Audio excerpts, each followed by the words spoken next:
حمله موشکی به کمپ لیبرتی در عراق. اطلاعیه شماره 5. مجاهد خلق حسین ابریشمچی از برجسته ترین فرماندهان ارتش آزادی بخش و مسئولان سازمان مجاهدین خلق ایران و عضو شورای ملی مقاومت در شمار شهیدان حمله به لیبرتی است. 22 تن از مجروحان به بیمارستان در بغداد منتقل شدند.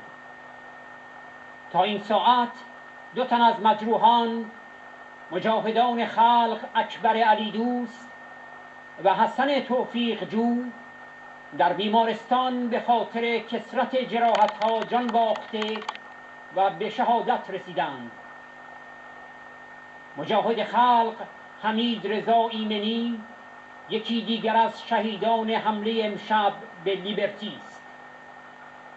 دبیرخانه شورای ملی مقاومت ایران 7 آبان 1394 29 اکتبر 2015